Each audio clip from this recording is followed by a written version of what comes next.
heaven, hallowed be thy name. Thy kingdom come, thy will be done, on earth as it is in heaven.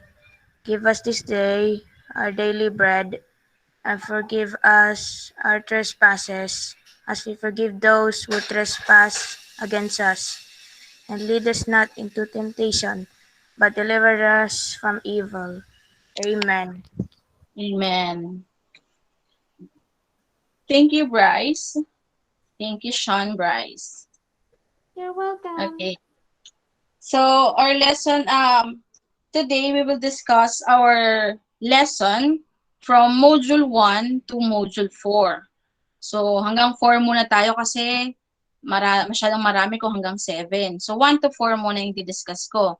So like what I have said kanina, the first module, you have your last with you. You have your last with you. I said, get your last or your learning activity sheet because we will discuss everything on your learning activity sheet. Yan. Okay, so the first topic we have is about analogy. Okay, so analogy. So yun yung ating nasa module 1. Tama ba? So kung makita nyo yung module 1 ninyo, analogy ang ating unang lesson. So, what is an analogy? So, analogy is a relationship or a comparison between words. It is a comparison of two different things to show their similarities. Okay? So, when we say similarities, yung pagkakaparehas ng mga bagay. So, we have here an example. So, young, old, implicit, explicit. So, kung makikita ninyo dyan, in an analogy, the single colon, ano ba yung single colon? Pag sa ating single colon, ito, yung dalawang tuldok, means is to. So, yung colon na yan, ang tawag dyan ay is to. And the double colon stands for the word as.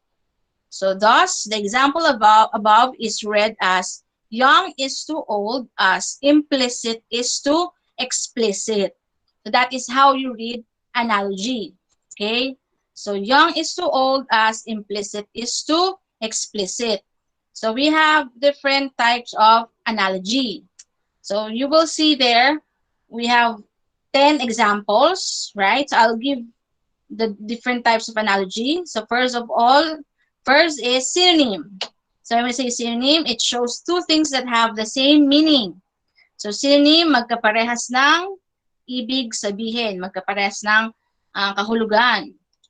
So example, find is to locate as lose is to misplace. So find is the synonym of locate and lose is also the synonym of misplace. So magkasing kahulugan lang siya. So yun yung kanilang relationship. Then we have strong is to sturdy as great is to wonderful. Ibig sabihin, kung isa dyan ang mawawala, ang hahanapin ninyo is ano ba ang kanilang pagkakaparehas. Ibig sabihin, strong to sturdy. Halimbawa, wala dyan yung word na wonderful. Malalaman nyo kung ano yung hinahanap because of the clue dito. Kasi yung strong ay kahulugan ng sturdy. So, ang hinahanap natin dito ay dapat yung kahulugan din ng great. So, ang basa dyan ay strong is to sturdy as great is to wonderful. So, that is synonym. So, that is number 1. Then, we have number 2, antonym. So, antonym naman shows two things that are opposite. So, when we say opposite, it is, ano ba yung opposite?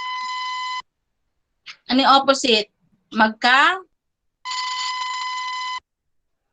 Yes, sino sasagot? Sige nga. Who would like to answer? Ano ang ibig sabihin ng Baliktaran antonym? po, ma'am. Okay, correct, Sen. It is magkabaligtaran or kabaligtaran. So, example natin. Kind is to cruel as happy is to sad. So, yung kind is opposite of cruel. And of course, sad naman, kabaligtaran ng happy. So, halimbawa, wala dyan yung cruel na word. So, paano mo malaman kung ano yung hinahanap natin? Tingnan nyo itong happy and sad, di ba? Magkasalungat. So, kung ang kind nito, ang hahanapin naman natin dyan ay yung kasalungat ng Kind. So, ano-ano ba yung mga kasalungat ng kind? Cruel, isa nga yun. Ano pa? Pwede rin namang bad, di ba? Pwede rin. So, ibig sabihin, ang hinahanap dyan ay yung kabaligtaran. So, halimbawa naman sa kabila, hate is to love as despise is to value. So, hate, kabaligtaran ay love. Ang despise naman is yung inaayawan mo, kinamumuhian mo. Ang kabaligtaran naman niya ay value or pinapahalagahan mo siya. So, yun yung antonym. Okay. Next. We have, ayaw na. So, yun. Nagliit lang pala. So, we have here 3, 4, 5, 6, 7, 8, 9, 10 examples. I mean, different types. So, we have the part and whole. So, I'll call a student to read the example. Sheena, will you please open your mic? Do you have your last with you, Sheena? Sheena, hello? Ma'am. Sheena, will you please read the part-whole relationship? Do you have your last with you? Ma'am, di po makita, ma'am. Alin ang hindi makita? Malabo po. Malabo. Ito na lang, basahin mo lang ito example natin na nasa screen.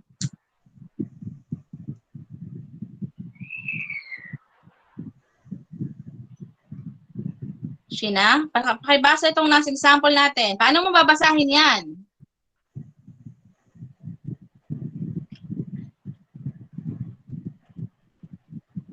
Hello, Sheena.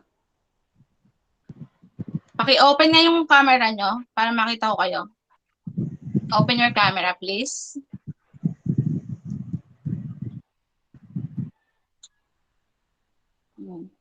Sige, open nyo. Open. Okay, Sheena, how do you read this number 3 example? Sheena, I'll get back to you, ha? Okay, John Derek, will you please read the example number 3? How do you read this one? John Derek?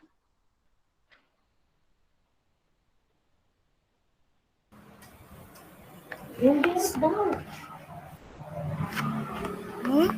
Basahin mo How na do you ako. example? Basahin mo example natin. Paano mo babasahin yan? Di ba, meron na tayong example na binigay kanina. So ngayon, paano mo babasahin itong number 3?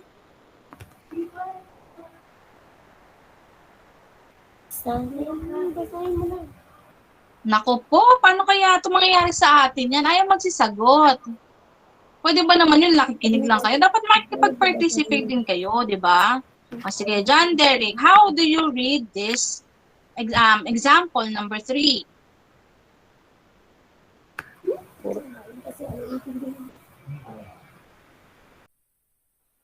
Andiyan ba si mama mo, katabi mo? Opo. Mama? Andiyan ba? Pakikurot nga po ang singit, ayaw sumagot.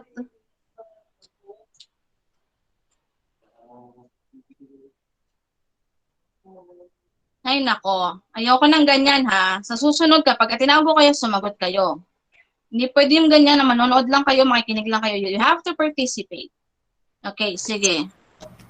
So number 3 is a part-whole relationship. When you say part-whole relationship, one is a part of the other. So for example, we have here, stanza is to poem as chapter is to novel. Di ba yung stanza is a part of a poem? And then yung chapter, part naman siya ng isang novel or isang book. So yun tinatawag nating part-whole relationship. Ano pang mga example niyan? Halimbawa, fingers to hand. Ano pa? Student to class.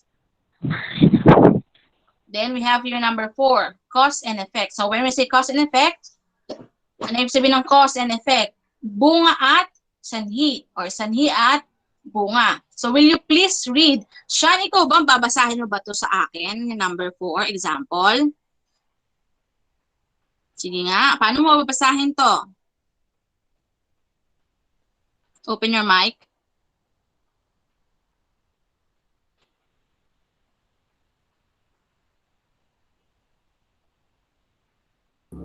Naku po, nagpatay pa. Oo. Basahin mo, Sean.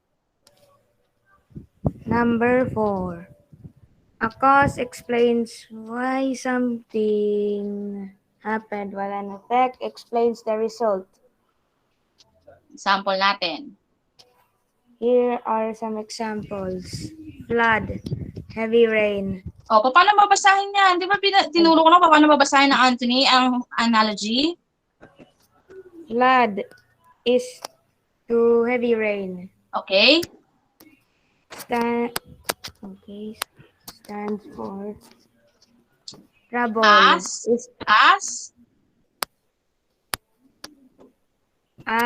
Trouble is to jail. Okay. Ulitin natin. Isa pa, Sean. Flood is to heavy rain. And? As trouble is to jail. Okay, very good. That's it. Yun lang ang gagawin na ba tayo sumagot? Pambasahin nyo lang naman yung example. Di ba? Binigay ko naman kung paano yun gagawin. Di ba nga, binasa ko pa nga sa inyo. Paano yun sasabihin? O, yun lang naman ang gagawin. Bakit ayaw sumagot? Okay, so that is cause and effect. Thank you, Sean. Okay. O, number 5 tayo. Qualities or characteristics. So, yung si qualities or characteristics, yung characteristics ng isang bagay or ng isang tao. Will you please read? You can raise your hand if you want to read or if you want to answer. Or I will call somebody. So you better raise your hand if you don't want to be called. So wala. So I will call somebody. Will you please open? Okay, Carl Mian. You raise your hand. Thank you so much. Carl, will you please read? Number 5.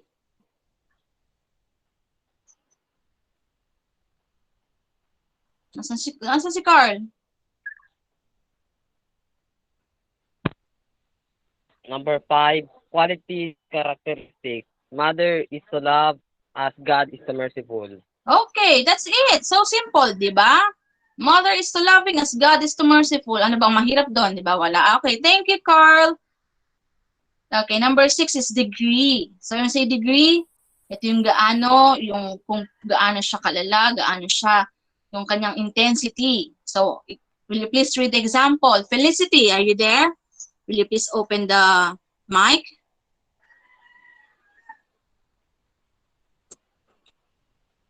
Felicity, andiyan ka ba? Please read number 6.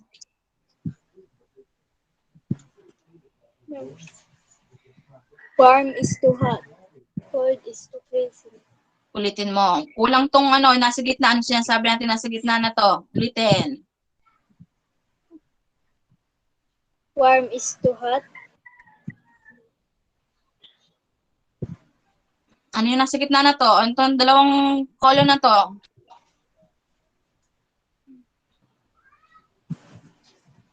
As. Warm is too hot. As cold is too freezing. Okay, correct. So don't forget ha, yung column, yung isang column na yan is to, and yung dalawang column ay as. So warm is too hot, as cold is too freezing. Okay, thank you, Felicity. Number 7, tool worker. So when we say tool worker, ano ba yung tool? Gamit. And then yung worker, yung gumagamit. So example natin, will you please read? Would like to read? Marian Angeli. Will you please read?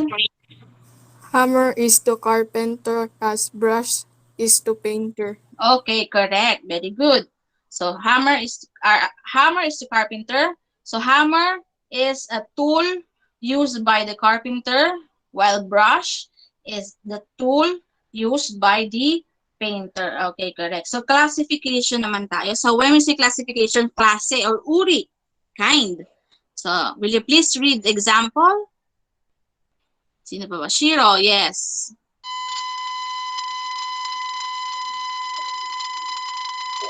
Shiro? Nag-feedback, Shiro.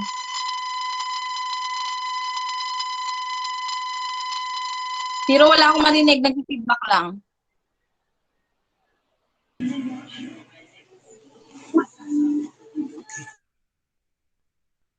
Okay. Sige, si ano na lang. Si Renz Rodriguez na lang.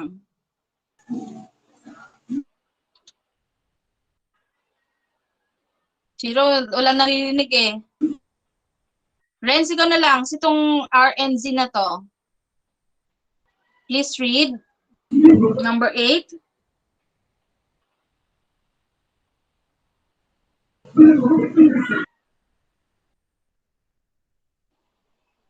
When you are speaking, please open your camera para nakikita rin namin kayo, ha? Okay, sige, Renz. Renz, babasa dito? Paki-open na, please.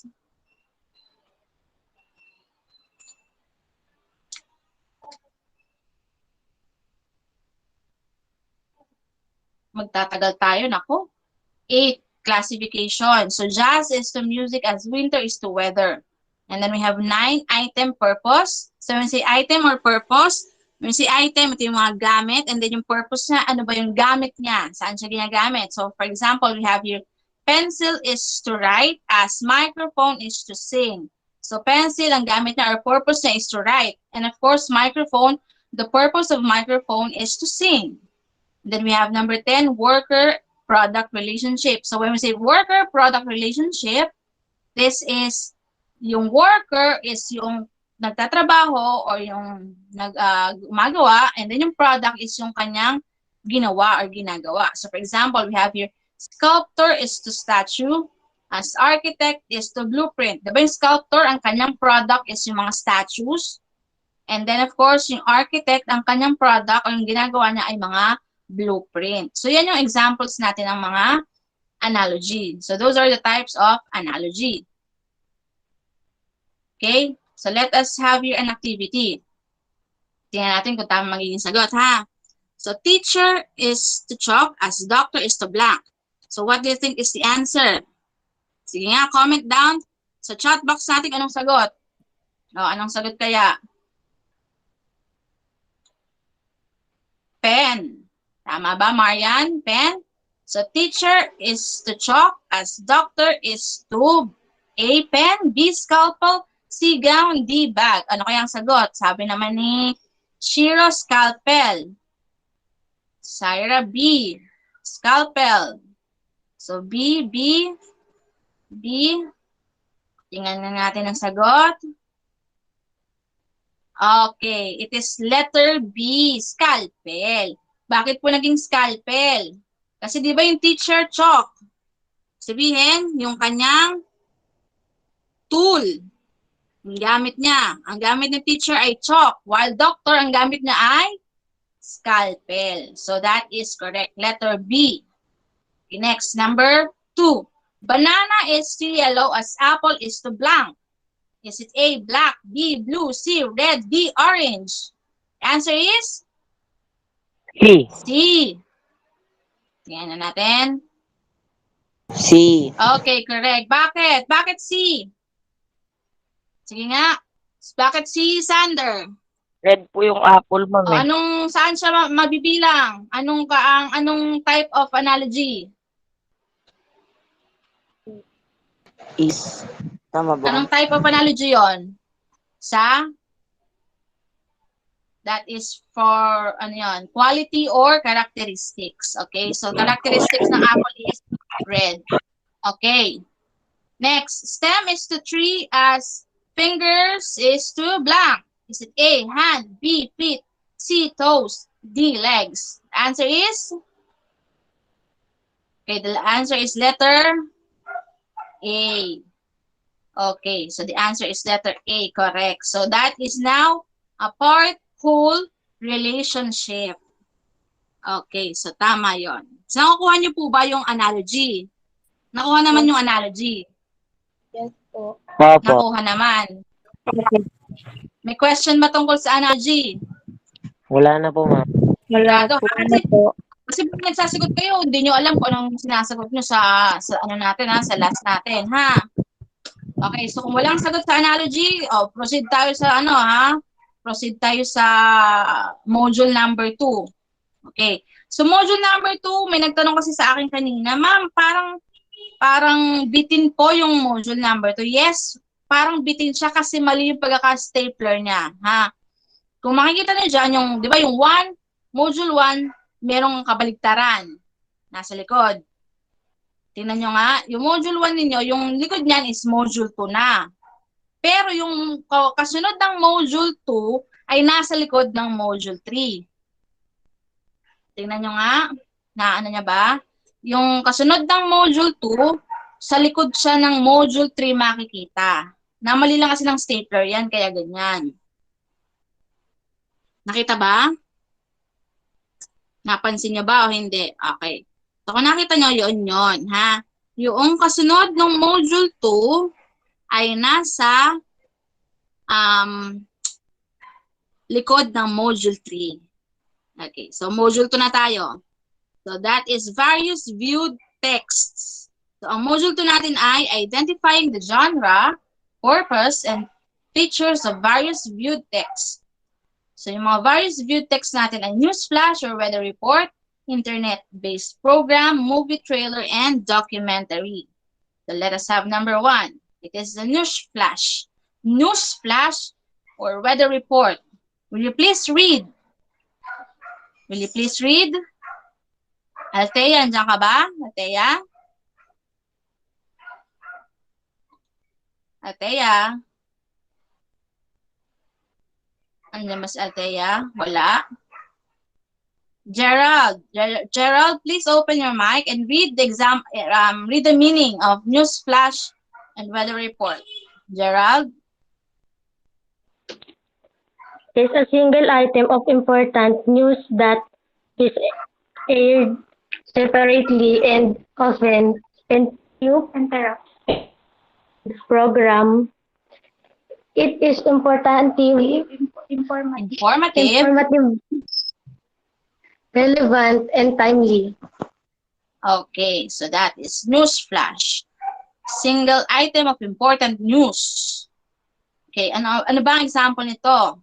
So, nakakita na ba kayo ng news flash? Lagi nyo makikita yan kung nanonood kayo ng TV. Diba? Ito example niyan. Diba? Ano ako, kapuso ako, pasensya na ha.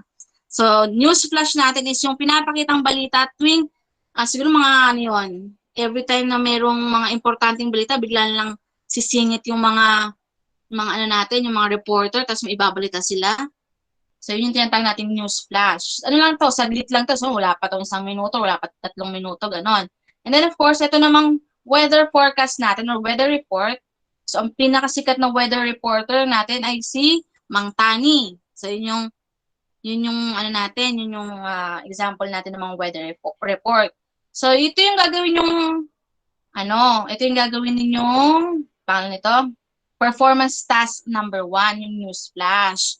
So, you are going to act as a news reporter, which you will report the updates about COVID-19 in Marilao. So, yun yung ating performance task number 1.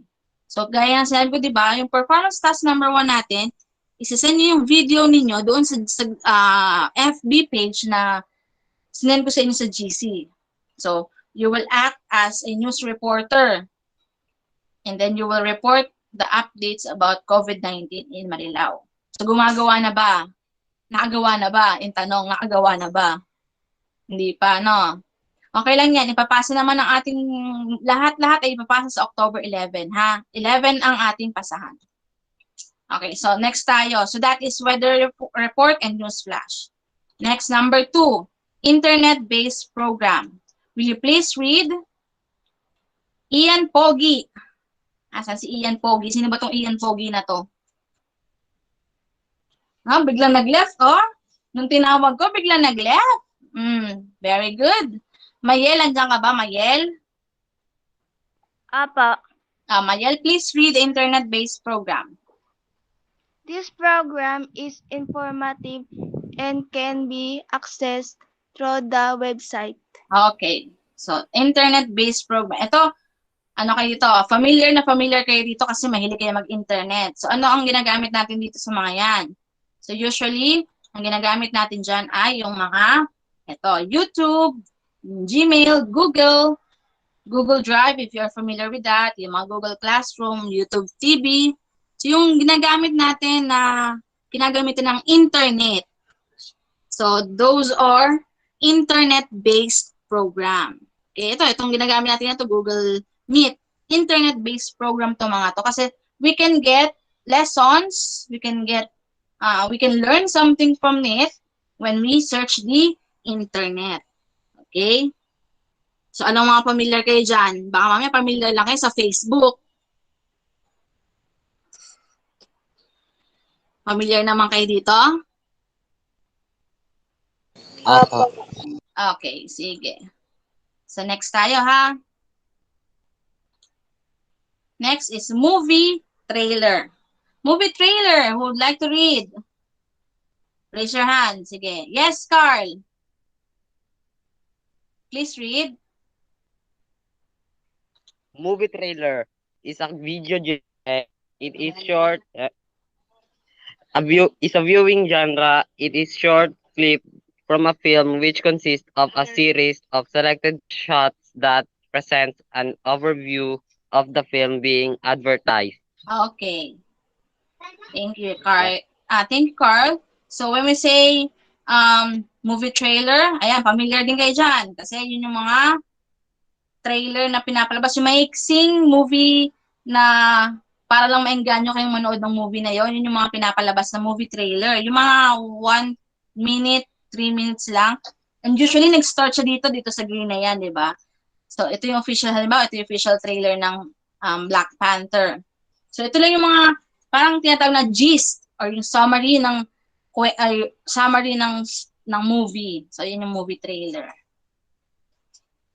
Then, we have documentary. I would like to read documentary. Let us have, tatawag na lang ako, Sen. Sen, will you please read documentary? This is a research reporting that is with a specific topic and format. Specific? That it tries to capture reality and usually depicts factual events for educational purpose. It is sometimes intended for entertainment. Okay. Thank you. Then, that example natin ng documentary. Familiar ba kayo dyan?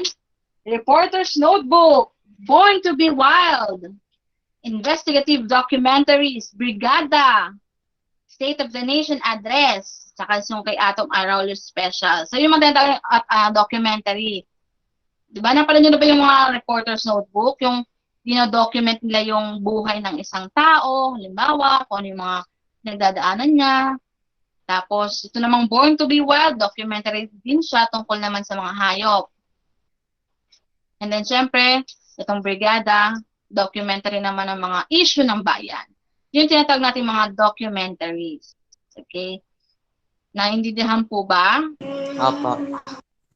Opo. Nakasunod pa naman, ha? Okay. So, dito naman kasi, madali lang naman tong ating genre or viewing text materials. Madali lang naman yan, di ba? As long as you are familiar with the 4, ano nga ulit yung 4? We have, ano nga ulit yung 4? Una is, sige, anyone would like to answer? Ano yung una natin? Newsflash, correct, Shiro? Next, ano? Ano yung susunod? Newsflash? Yes, Syra?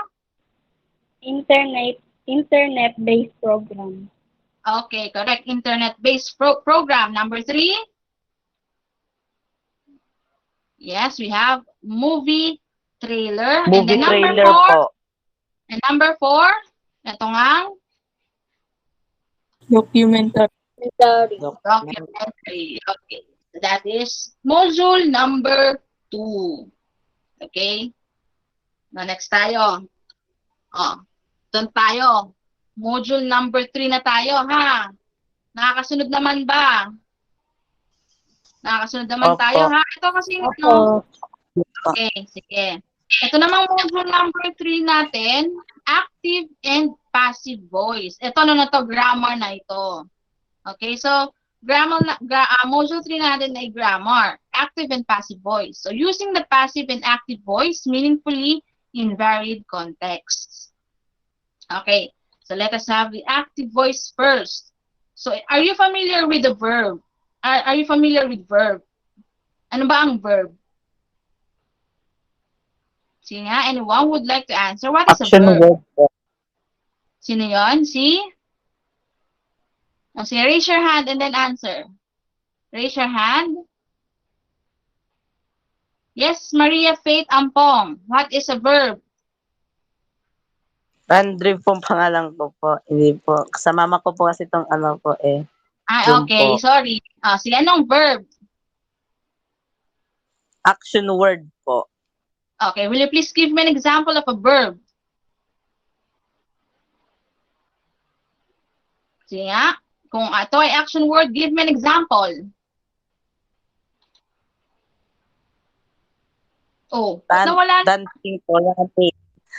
Ha? Running po. Running, correct. Okay, what else?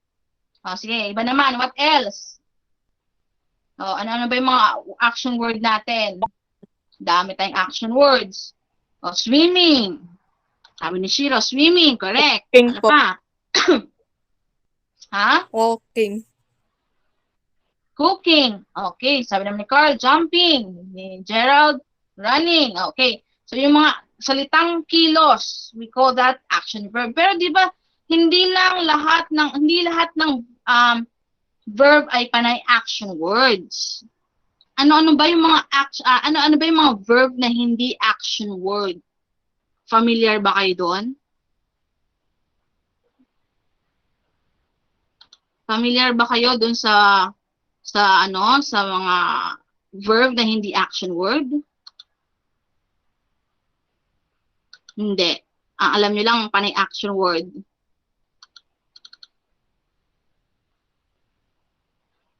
So pag sinabi kasi natin, sorry, saglit lang ha. Na ano yung ano ko.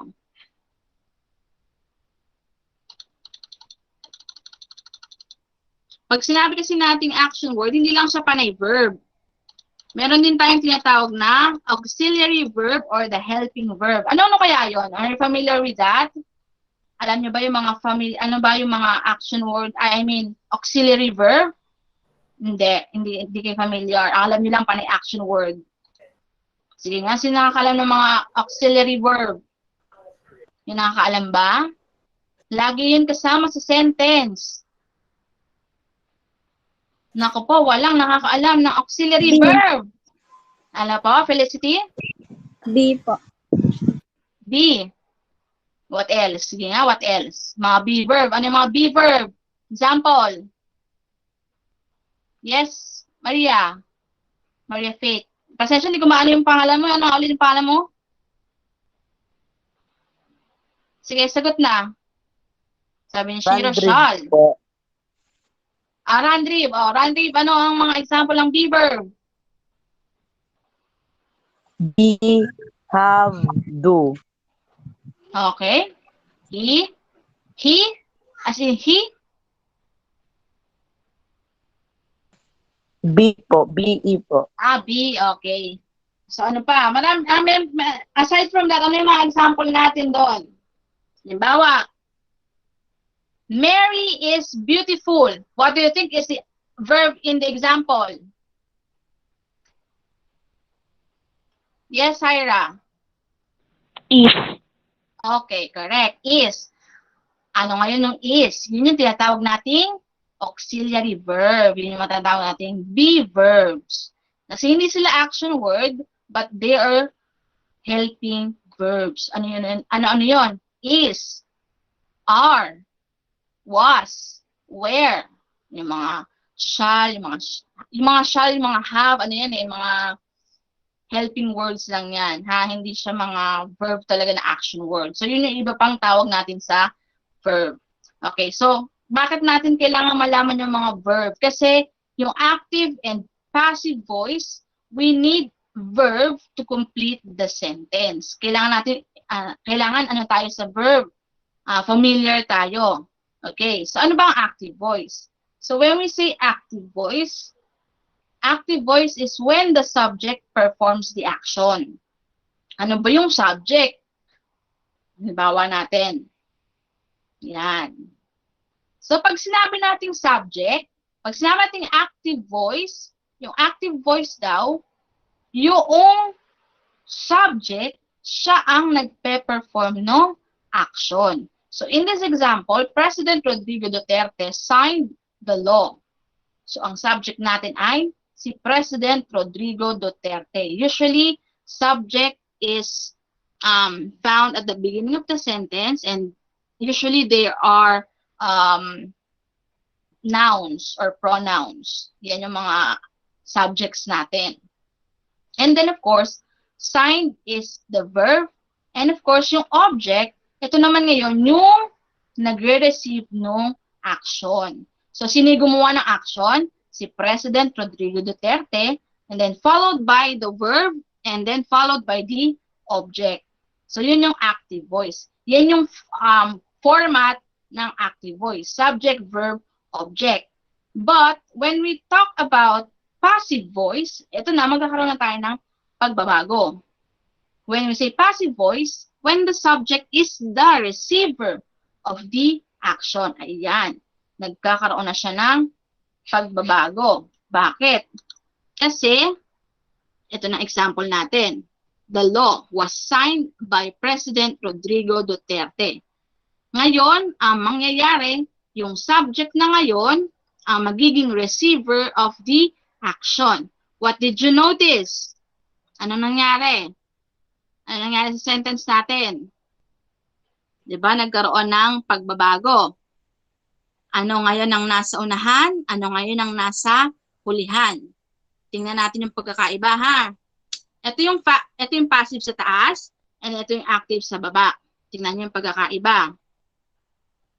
The example ng passive voice, the law was signed by President Rodrigo Duterte. It is in the passive voice. While in the active, President Rodrigo Duterte signed the law. So if you will notice, nagkapalit ng pwesto si President Rodrigo Duterte at yung law. Napunta na ngayon siya. Pagka naging passive na siya, yung law ang mapupunta ngayon sa harapan or sa unahan, and then si Rodrigo Duterte mapupunta ngayon dito sa hulihan. Ano ngayon ang mga dinagdag natin? Anong mga napansin ninyo? Sige nga. Yes, Syra, anong napansin mo? Yung by po. Okay, naglagay tayo ng word na by. Ano pa? Ano pa? Tingnan niyo yung pagkakaiba. Ano pa ang napansin ninyong nadagdag na bago? Mayroon pa ba? Sige nga, Syra. Yung was din po. Okay. So, di ba yung active, ano lang siya? Yung verb lang na action word. Pero kapag ka siya ay naging passive voice na, madadagdagan na siya ng helping verb or the auxiliary verb na was, and then of course, the word by. So, yun yung ating pagkakaiba ng passive and active voice. Okay? So, nakakuha po ba? May question po ba? Bakit naman po was? Bakit naman daw was? Kasi yung ating verb ay naka-past tense. Okay, correct. Paano ba pinoform ang past tense? Sige nga, paano pinoform ang past tense of the verb? Oh, anyone? Naglalagay po ng ed sa huli. Okay. For the regular verb, we put ed or d. Tama. We put d or ed at the end of the word to form the past tense. Pero, what if yung verb ay irregular? Kasi yung ed and d, regular verb. Paano kapag irregular? How will you form the past tense of irregular verb? Change the spelling po. Okay, very good, Shiro. You change the spelling. For example, ang ating verb ay eat. Magiging? Ate na siya. Ate. Correct. How about make? Magiging? Ano yung make? M-A-K-E. Made po. Made. Okay, magiging M-A-D-E. So, mag-iiba yung kanyang spelling. So, yun naman yung pagkakaiba ng regular at irregular verb. So don't be confused. Kapag nakakita kayo dito ng ano, ma'am, wala naman pong ed, wala naman pong d. Maybe because the verb is in irregular form or irregular verb, ha? Okay, so nakuha po ba yung active and passive voice, yung pagkakaiba niya? Apo. Yes, po. Okay, nakuha ha. Nakuha yung pagkakaiba niya ha. So again, yung active voice, it is the normal sentence. Subject is in the beginning, followed by the verb, and then followed by the object of the verb. And then kapag ka naman naging passive voice siya, magkakapalit siya ng pwesto, the object becomes the subject, and then you will add an auxiliary verb, which is yung mga be verb, and then you followed by the word by, and then of course, yung dating subject, magiging siya na ngayon yung receiver ng action. Okay, so that is active and passive voice. Okay, so let us have a short activity here. Okay, ha, tingnan natin ha. Answer the following. Tingnan natin. Ay, sorry. O, di alam niyo na yung sagot, sorry. So, yan. So, the answer is active, correct. Ako na nagsagot, lumabas na eh. So, the doctors treat the patients of COVID-19. So, the answer is active yan. How about number 2? The apple was eaten by my brother. O, anong sagot? Active or passive? Passive. Passive. Bakit naging passive? Active. Yung Sige nga, sinong sasagot? Shiro, ikaw nga. Shiro, bakit naging passive? yung subject po naging receiver po ng apple. Okay, so the subject becomes, the subject becomes the receiver of the action, of course. Ano pang isa pang clue natin? Yung ating, syempre, yung ating was eaten. So that is passive. Okay, next. The flowers were picked by the children. The answer is? Passive. That is? Passive. Passive. Okay, that is passive voice. Next. My mother bought a cake for my birthday. Active. The answer is? Active. Active. That is? Active. Active po. That is active. Ayan. O, yan yung sinatawag natin ngayong irregular verb. Asan yung irregular verb dyan? Bought po. Okay. Ano ang present tense ng bought? Buy po. Buy po. Okay, correct. Buy. Very good. So, ang past tense ng buy ay bought. Next. Ryan kicked the ball so high. Active, passive. Active po. It is? Okay, that is active verb. Okay. Nakukuha po ba? Opo. Yes po. Nakuha po ba? Opo. Opo. Opo. Naintindihan po ang active, passive? Opo. May question po Opo. ba? Wala po. Sure na, wala ha.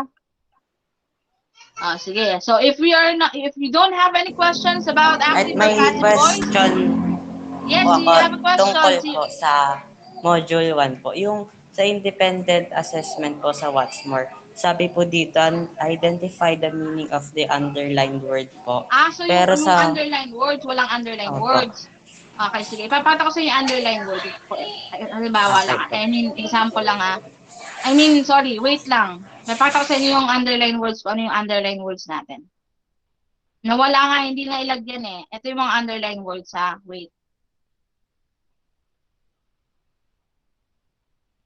If you have your copy, pakilagyan ng underlined words ha. Dali lang. Saan ba yun? Hanapin ko lang, wait lang. Nasabi nga rin sa akin yan isang araw na wala nga daw underlined words. So, wait lang. Hanapin ko.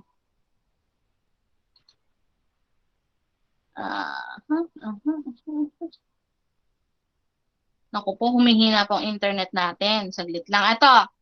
Okay, sige. Ito yung underline words natin, ha? Underline nyo nga dyan, please. Kung nasa inyo yung copy ninyo, underline nyo yung mga words na hinahanap.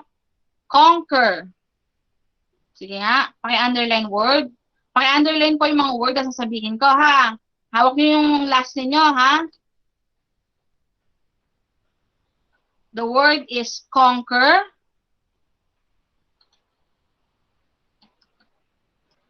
Conquer. Yan yung mga naka-underline words, ha?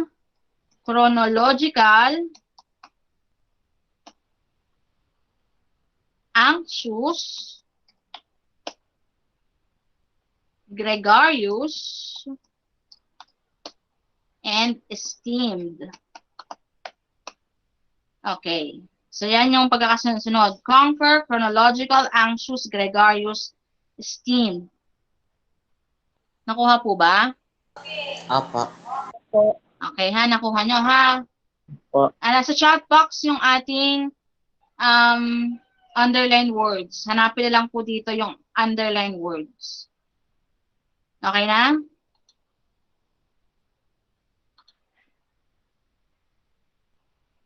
Okay na po, ha? Opo. Okay, sige. Okay, now let us now proceed with module number 4. Ayan. Past tense and past perfect tense.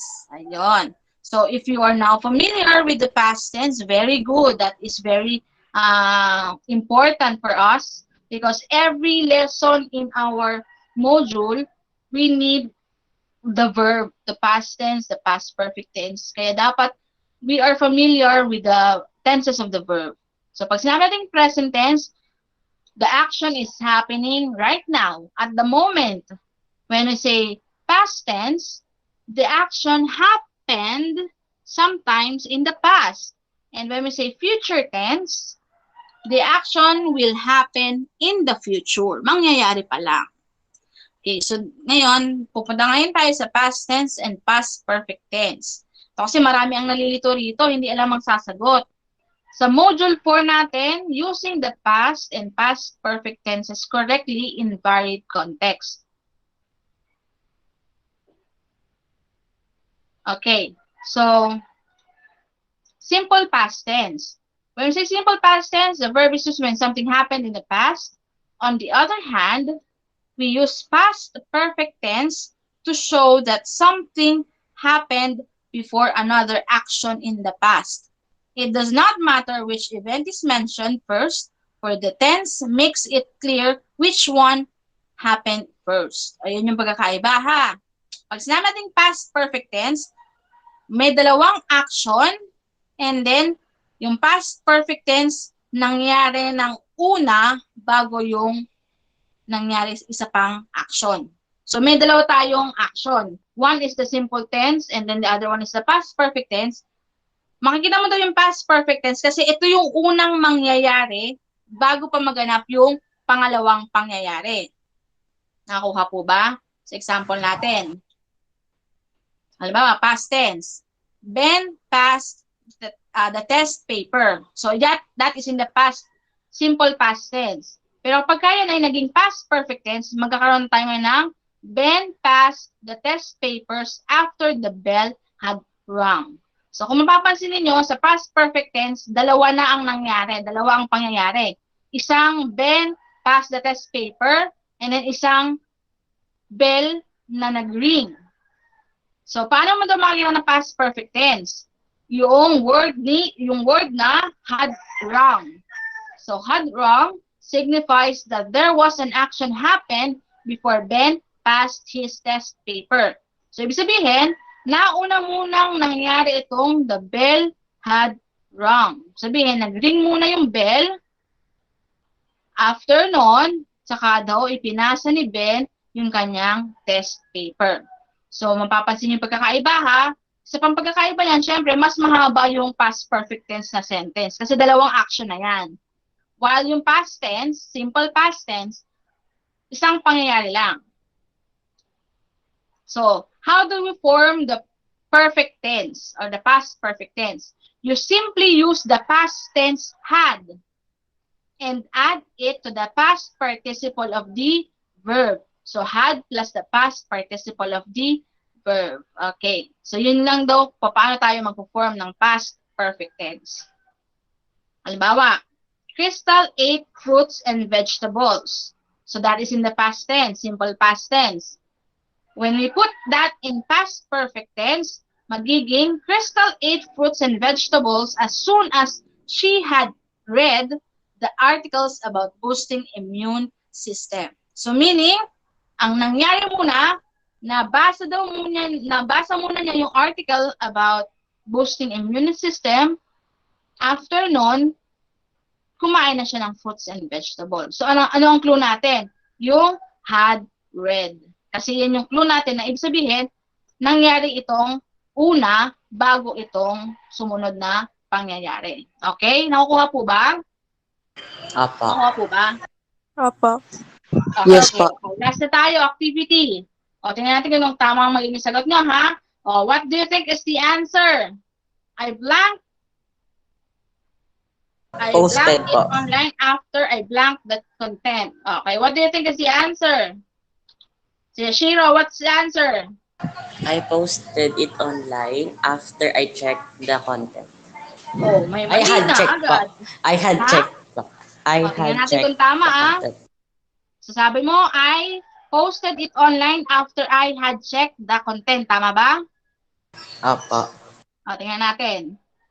Okay, correct. Very good, Shiro. Palakpakan naman natin si Shiro. Very good. Okay. Number 2. O, yan, tama ha. Ibig sabihin, nangyari muna yung nag-check siya ng content bago niya ipinost sa online. Okay, next. My brother blanked all the pies before the guests blank. Oh, what is the answer? Anyone? Yes, sino itong nag-place ng hand na to? Si Sean Bryce. Sige nga. My brother ate all the pies before the guests arrived. My brother ate all the pies before the guests. Arrived. O, nasaan yung ano natin doon? May mali. Arrived. Mali nga po. May kulang. Uh-oh. Kulang. Ano kaya ang kulang? Sige nga. Sige, si Carl nga. Anong sagot, Carl? My brother ate all the pies before the guests had arrived. Tingnan nga natin kung tama, mali. Baligtad. Baligtad. Sabihin, Before nauna po mo- kasi. nauna muna nangyari, yung my brother had eaten all the pies. Yun muna ang nangyari bago daw dumating yung mga guests. So, nakukuha nyo ba? Apa. Nakuha ba? So, don't forget the word had. Kasi yun yung laging mali yun yung nawawala lagi. Don't forget the word had. Yun yung indication that it happened first. Nakuha po? Opo.